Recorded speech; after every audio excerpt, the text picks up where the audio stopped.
fancy green are waiting for the trains at the end of their leave. Proud of the stripes they got stitched to their shirts, but they double-check pockets for a look at their girl, 'cause it's a mighty long way to be going.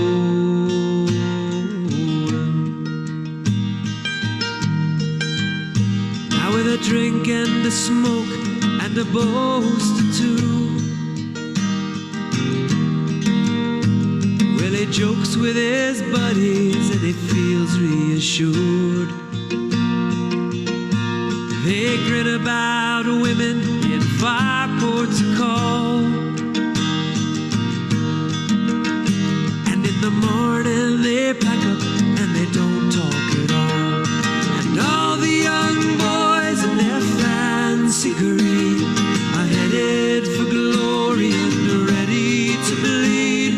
A sweetheart's picture ain't all you need, alone when the piper calls, 'cause it's a mighty long way to be going.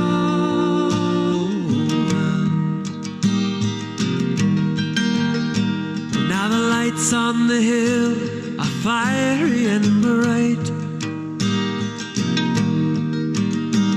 and the stars in the heavens are blazing tonight. So you lie on your back and you drift away, while the sounds of gunfire beg you to stay. A cold lullaby for the dying.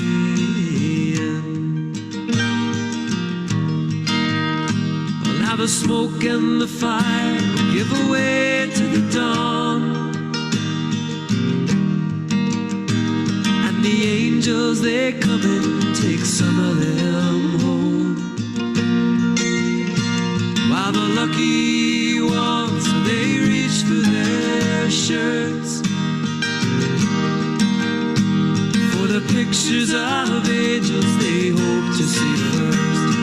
And all the young boys in their fancy green are headed for glory and are ready to bleed. A sweetheart's picture ain't all you need, alone when the piper calls, 'cause it's a mighty long way to be going.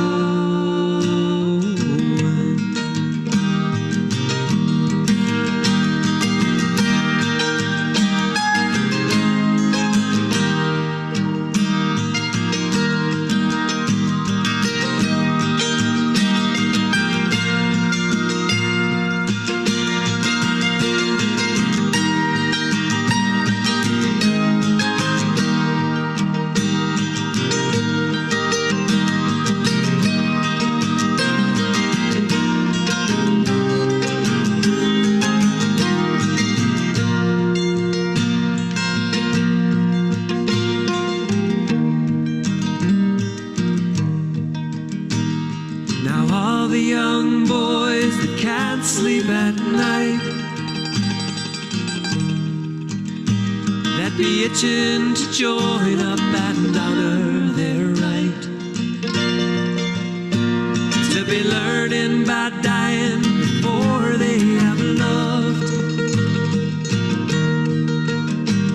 and to fly with the raven instead of the dove. And all the young boys in their fancy green are headed for glory and are ready to bleed. A sweetheart's picture ain't all you need, alone when the piper calls, 'cause it's a mighty long way to be gone. And the wings of the wind are not strong enough to bring back more than Eagle Lancet is luck, and a sweetheart's picture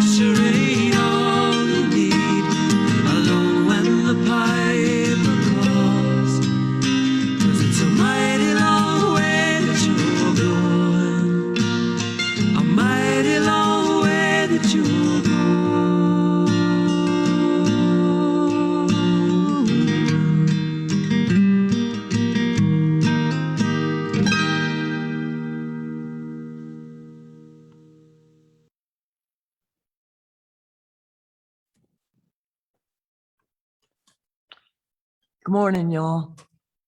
I'm starting a little misty-eyed. I don't know how many of you actually tune in before we begin these services, but there's always music that's geared for the service, and a great deal of it is provided from the kindness of friends of mine who are songwriters. The song that was right before this was written by Paul Cam and Eleanor McDonald. Kind of sums up a lot of how I feel about today. Anyway, maybe you can look it up online on our credits in the Facebook and go back and listen if you didn't get a chance to. Welcome to All Souls Unitarian Universalist Church. We're a church that comes together around covenant of how we will be with one another and how we will be in the world instead of around what we believe. There's a lot of difference of understanding of what's holy, sacred, and ultimate in this congregation. And we believe that we can come together with integrity and try to make peace in that world anyway. So whoever you are, whatever your age, race, origin, orientation, background, status, ability, identity, if you care to be here with us in a mutually respectful atmosphere, you are always welcome. This is Memorial Day weekend. I hope some of you are getting a little bit of downtime. And I hope all of you are getting to enjoy some semblance of the last spring weather we may see until the end of September. But I welcome you all. I am very grateful that you're here, and I will pass this on to our board president, Bennett Upton.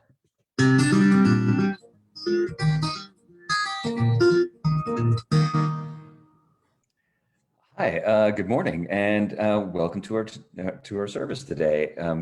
I'm Bennett Upton. I'm the board president, although I should say I'm the outgoing board president, because the main thing that I need to talk about today that I need to make the announcement for is the congregational meeting, which is going to be shortly after the service, about 12:30. We should be turning that on. There is a link in the email that went out, although there was a bad link and then there's a new link. So make sure you get the most recent link. Check your email, and there's definitely a good link in there. We've tested that one out, but yeah, thanks to Ken for testing that out for us and making sure that we had a good link to go out. But it's a very important board meeting or congregational meeting that we've got today. We're electing new officers. We've got some really great folks that are on the slate, and we need to get this election done, which means we need a quorum. So we need you to show up. We need to hear your voices. And we've also got some information to pass on about our regathering process and everything that's how we're all going to end up back in together safely and inclusively. So we would love to see you there at this meeting. And also, I would like to make a plug for the Louisiana Assistance for Immigrants in Detention. That is our Give Away the Plate for this month. They are a wonderful organization. Francis Kelly's been doing a lot of the coordination on that, and we always love Francis Kelly. She's amazing. But they've been releasing a ton of immigrants into the into our area. There's a bunch of prisons around here, if you weren't aware of that. So now there are a lot of people who are being released and need to find their way to where they want to go and live. So we have been collecting money for them and helping them to find food and get sheets, and I mean, like, they need so many things, and so we're trying to help meet all of those needs to help them feel welcome and to get their life started here in America. Also, the other thing that I've got, if you weren't aware, yesterday actually, but this Sunday is definitely Barbara's 10th anniversary with our congregation. Not with our congregation, she's been a member for a while, but she's been our minister for 10 solid years now. She has put up with us for this long, which is kind of it's not just her ordination, I should say, but yeah, she's put up with this congregation for a long time, and and we love her for it. So with that, I am going to hand it over to Susan.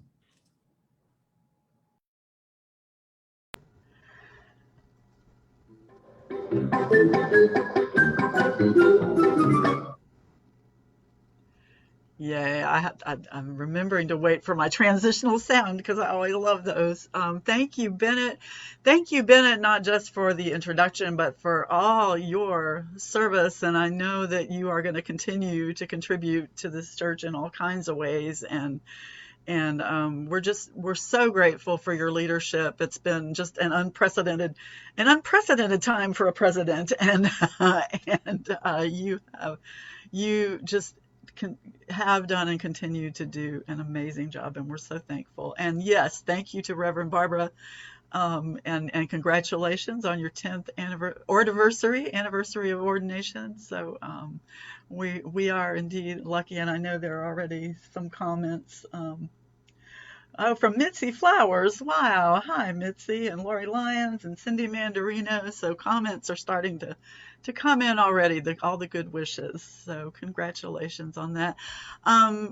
Because of the congregational meeting today, family religious education is going to take a break, and we'll have a service all together next week outside, which you'll be getting more information about that at the congregational meeting, and also in the coming week through your email and Facebook and all that. We'll have all kinds of details out about that. And so we'll be together for that, and that I'm hoping is going to be a fun time for everybody, but also a chance to celebrate our graduates, Eleanor Lawrence and Gretchen Upton. We're so proud of them, as I know our board president happens to be as well.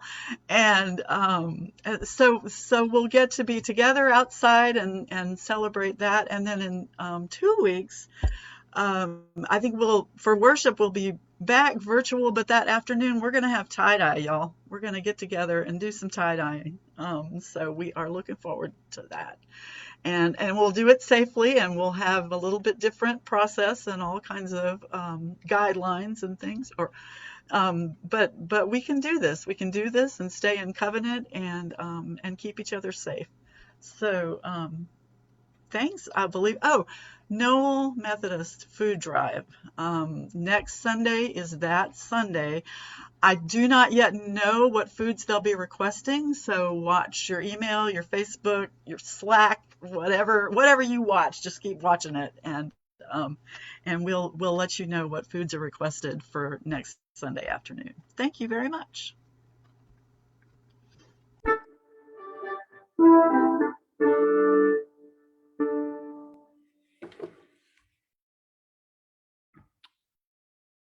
Thank you, Bennett and Susan. Let us prepare ourselves for a spirit of worship. It comes from the Old English meaning to elevate and contemplate matters of worth. And in this diverse congregation, those are many and varied. So catch your breath. Let yourself be where you are just for a little while. And you may even have to pull yourself back to it a number of times through the course of the service.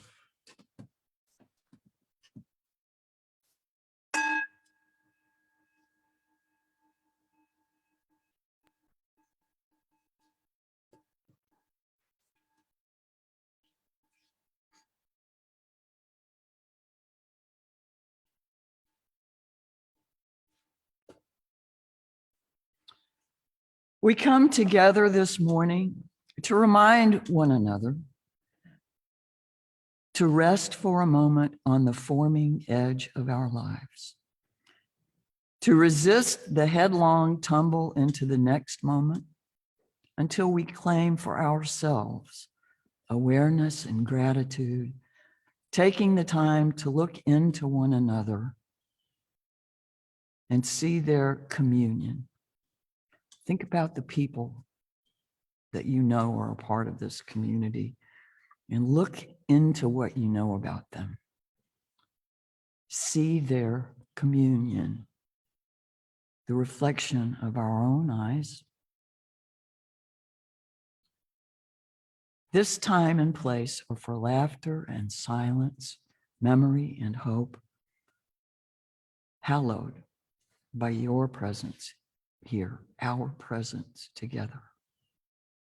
Passing in and out of life, we move in a dance to a music so subtle and vast that no ear hears it except in fragments. Miss Susan, who is doing our children's chalice lighting this morning? That would be Ms. Natalie Carlisle. Light this chalice to celebrate Unitarian Universalism. We light this toast of the open mind. This is the church of the helping hands. This is the church of the loving heart. Light. Thank you, Ms. Natalie. Thank you, thank you.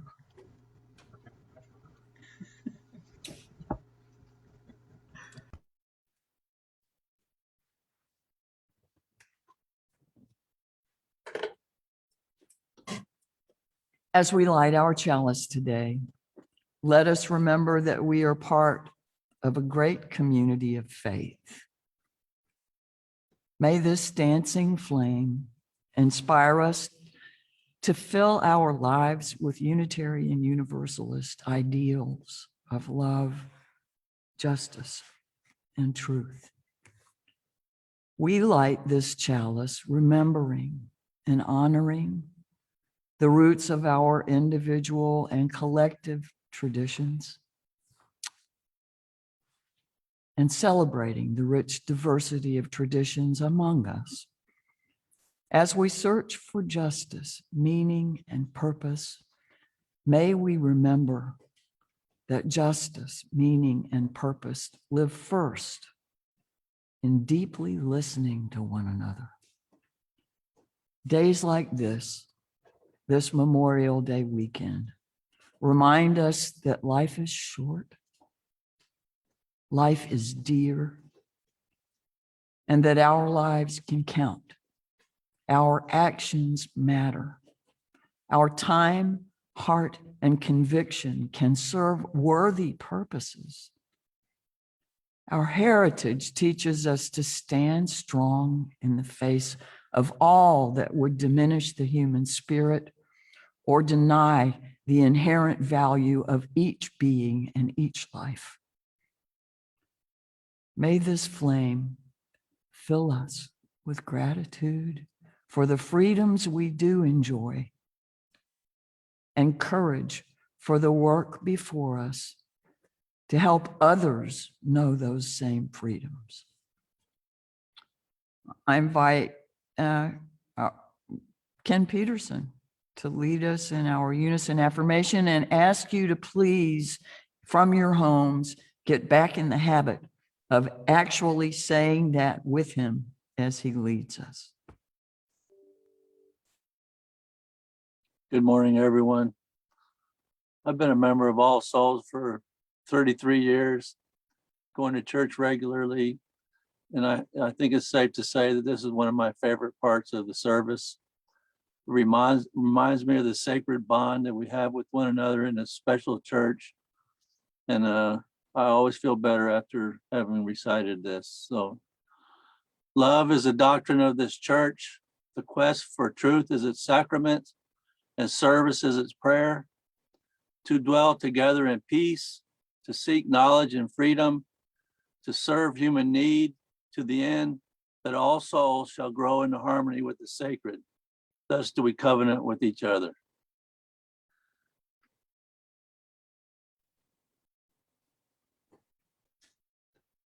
Thank you, Ken.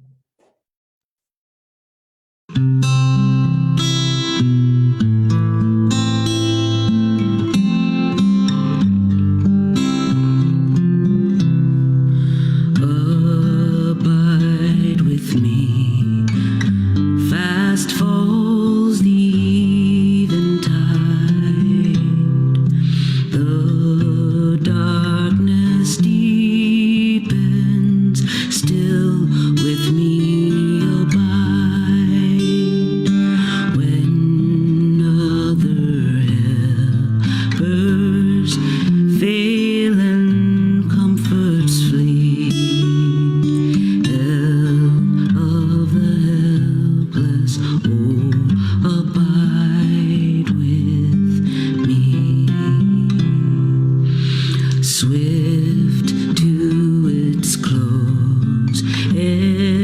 lives out life's little day. Earth's joys grow dim, its glories pass away. Change and decay in all around I see. O thou who changes not, abide with me. We need each other every passing hour. Channels of grace and life affirming power. Faithful companions, share this path with me. Through all our fears and hopes, abide with me.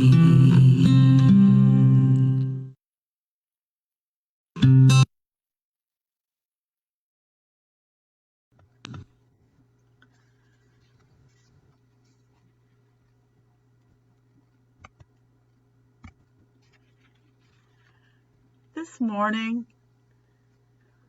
Larry Andrews is taking a well-deserved weekend off, and we miss him. But this morning, I would like to combine our time for all ages, our story for all souls, with a time of meditation.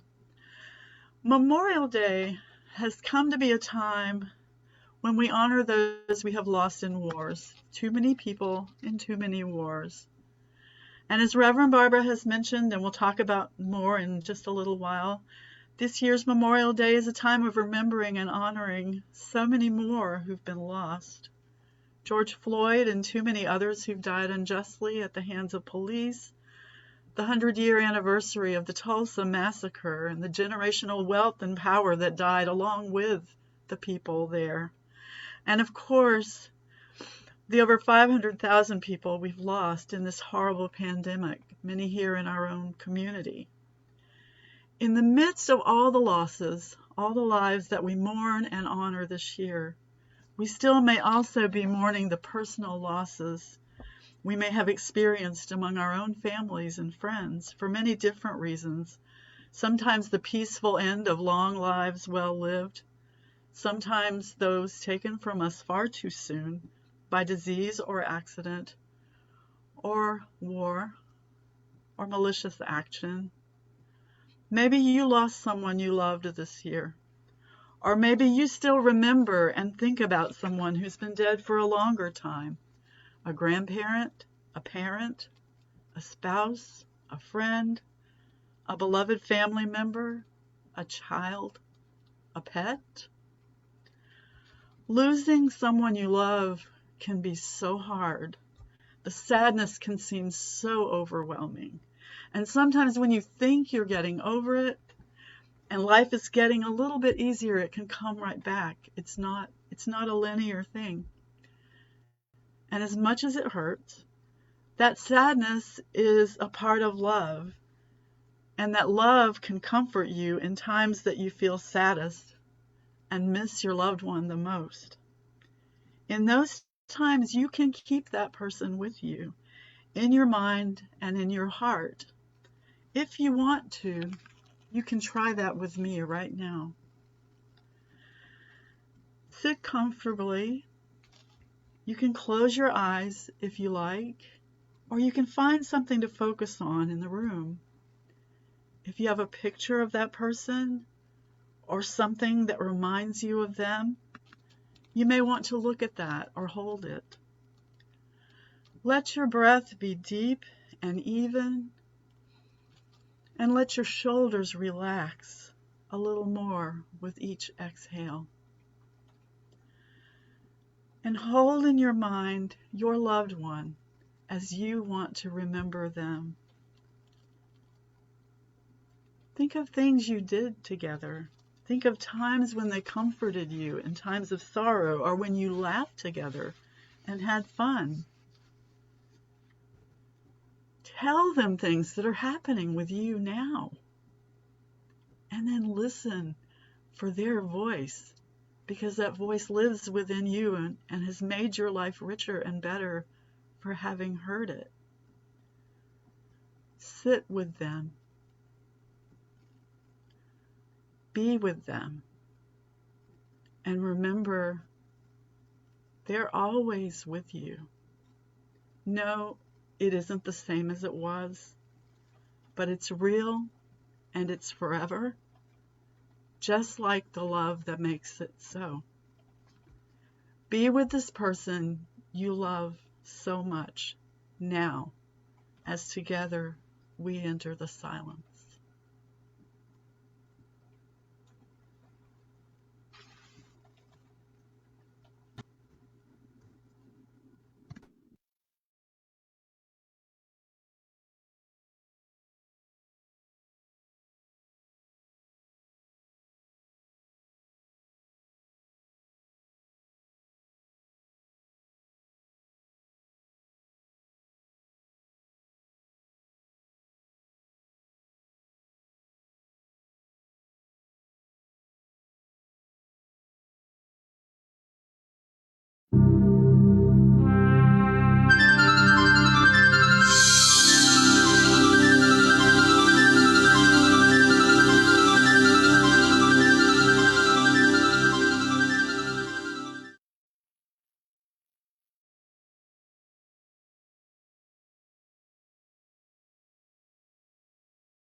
Now I would like to invite you to, with our board president and myself, do a responsive reading.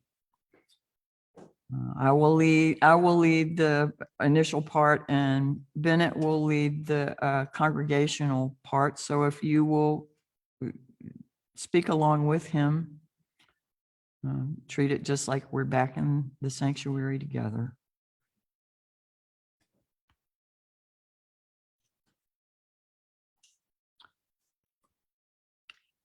In the struggles we choose for ourselves, in the ways we move forward in our lives and bring our world forward with us. It is right to remember the names of those who gave us strength in this choice of living. It is right to name the power of hard lives well lived. We share a history for those lives, with those lives. We belong to the same motion. They too were strengthened by what had gone before. They too were drawn on by the vision of what might come to be. Those who lived before us, who struggled for justice and suffered injustice before us, have not melted into the dust and have not disappeared. They are with us still. The lives they lived hold us steady. Their words remind us and call us back to ourselves. Their courage and love evoke our own. We, the living, carry them with us. We are their voices, their hands, and their hearts. We take them with us, and with them choose the deeper path of living. Daylight again, following me to bed. I think about all wars gone by, how our fathers bled. I think I see a valley. Go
Though Memorial Day was not officially declared a national holiday until 1971, the honoring of fallen soldiers by decorating their graves began before the Civil War had even ended. Approximately 25 different places claim to have originated the holiday. Some of those places were thought to have started because of Southern women laying flowers on Confederate graves. Some were begun by former slaves, with thousands of people marching in South Carolina. Somehow, Waterloo, New York, has come to be known as the official place of origin. But we come to Memorial Day with an initial desire to give due respect to those who make what we have long called the ultimate sacrifice.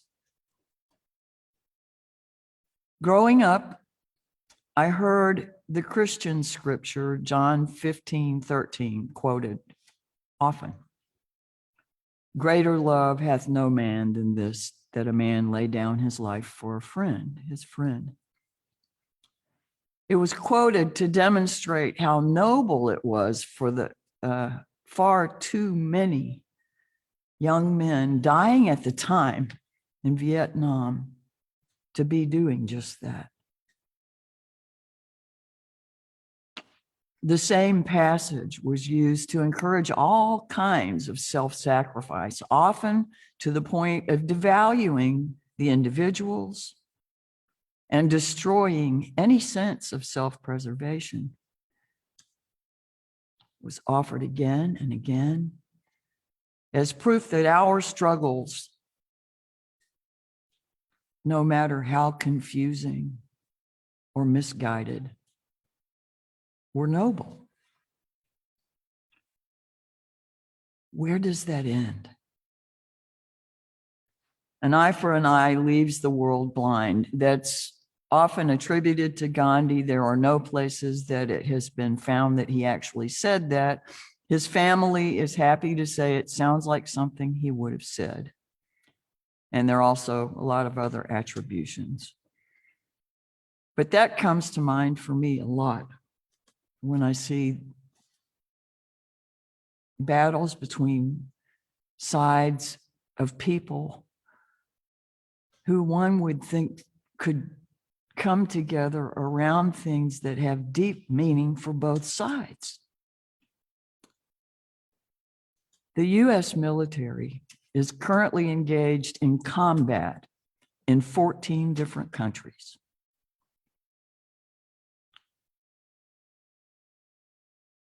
The Civil War took 620,000 lives. Coronavirus has taken almost 600,000 in the United States. World War II took 405 plus thousand lives. World War I, 116,500. Vietnam, 58,000. Korea, 36,000. The Revolutionary War, 25. War of 1812, 20,000.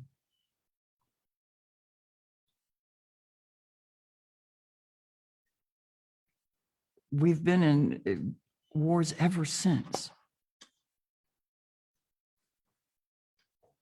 When is it enough? Will they ever be the war to end all wars like some of them have been called? So many fallen in so very many American conflicts. The armed forces and the unarmed forces. Soldiers in conflict that have gone undeclared, but nonetheless cost thousands upon thousands of human lives. Warriors for peace, for justice, for truth, and for love. American lives.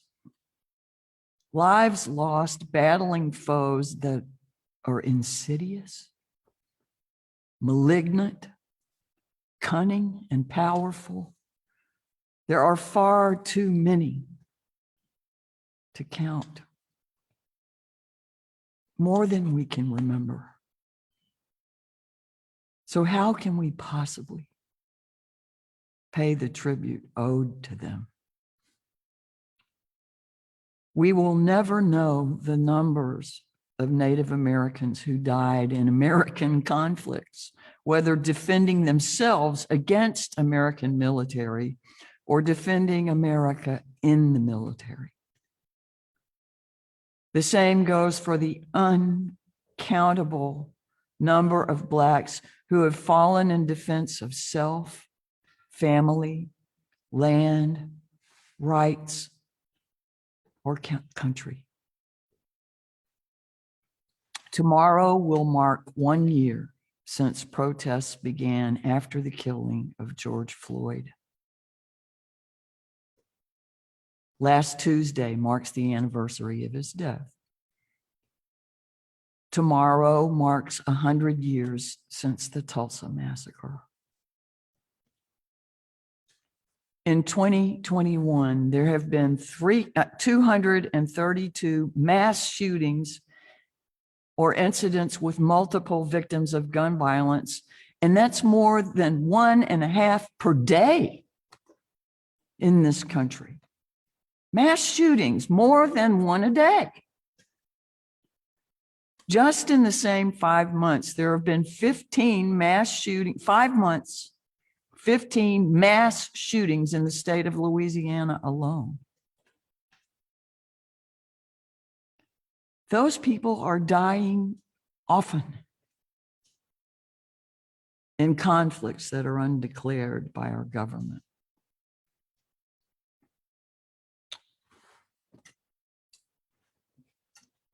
This came to mind. I won't do all of it.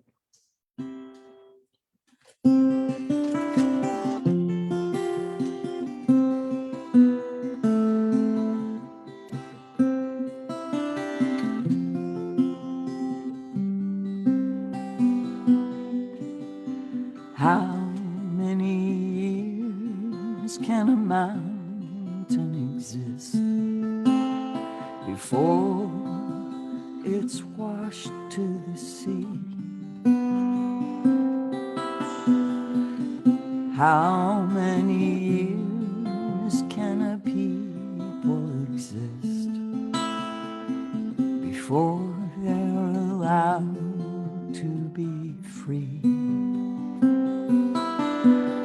How many times can a man turn his head, pretending he just doesn't see? The answers, my friend, are blowing in the wind. The answers are blowing in the wind. How many times must a man look up before he sees the sky? And how many ears must one man have before he can hear people cry? How many deaths will it take till he knows? Too many people have died. The answer, my friend, is blowing in the wind. The answer is blowing in the wind.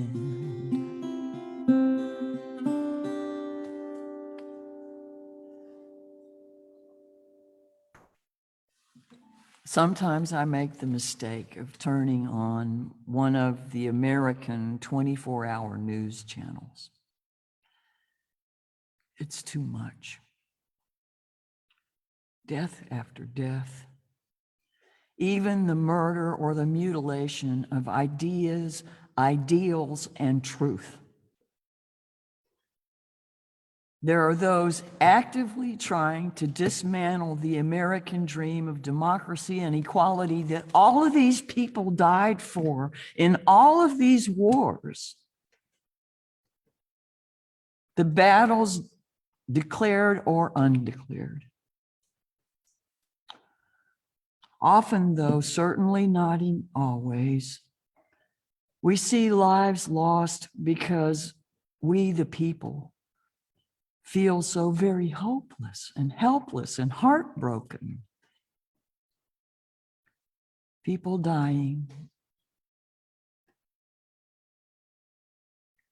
I know many of you have lost people this year. We always try to find meaning in those losses. If I'm not careful, it can become utterly overwhelming before I come to my senses and I turn off the television or turn off that channel anyway. There are too many to remember. Still, we must try. Not simply through restoration and restitution, but by creation and cultivation. We can't stop caring. I don't think any of us are made that way. Not in this group. We care deeply. We are actively engaged. We can't stop paying attention when it hurts or when it's overwhelming. We might need to stop the constant barrage of all the bad things and look at the things that are working and the ways that we can depend on one another and the things that we can do and the things that are changing. So what do we do? So many truly messed up things have gone into building this land we love. And still we must work to live into the dream of America. Serve that high cause of greater understanding, beloved community, truly seeing that we are all connected. We are all one. I am so hungry for our return to in-person gatherings.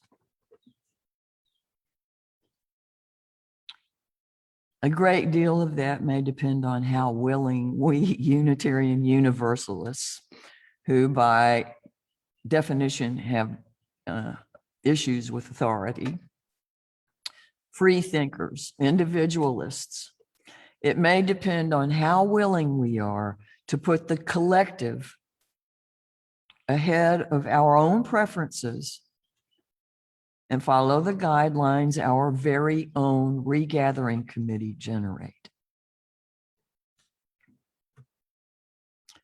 We need each other, y'all. You may remember that wonderful Margaret Mead quote, never doubt that a small group of thoughtful, committed citizens can change the world. Indeed, it's the only thing that ever has. I'd like to invite you to join me in the closing hymn. The lyrics will be on the screen. Miss Susan is playing the accompaniment. Get your voices back in shape.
I want to thank all of you for the privilege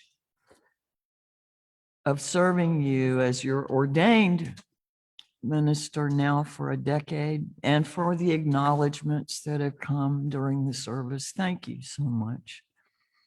You have no idea what an honor that is.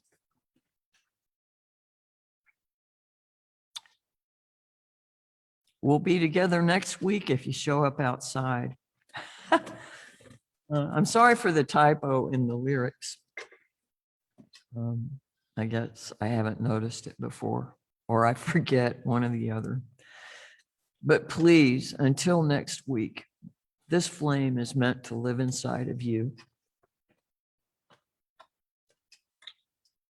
Because of those who came before us, we are. Humbled by their sacrifices, we accept the tasks that fall to us. In spite of their failings, we believe. Because of and in spite of the horizons of their visions, or the limitations of the horizons of their visions, we too dream. In our hungering for meaning, in our aching for friendship, in our yearning for justice, in our hearts remembering of lives and days well lived, and even those perhaps not so much. May we look deep within the mystery of things and gather our strength. May each of us proclaim the graceful power of life and love, and by it grow to live in clear-eyed hope. Clear-eyed hope. As we leave this community of the Spirit and come together in our congregational meeting in just a little while, may we remember the difficult lesson that each day offers more things than we can do. May we do what needs to be done. Excuse me. Perhaps postpone what does not. And be at peace with what we can be and do. In that peace, may we learn to separate that which most matters from what matters least. That which is worthy of doing, create with your hands. That which is worthy of repeating, speak with a clear voice. That which is worthy of remembering, hold in your hearts. And that which is worthy of living, go and live now. May peace be with each one of you until I get to see all of you. Namaste. Ashe, amen, blessed be, so be it.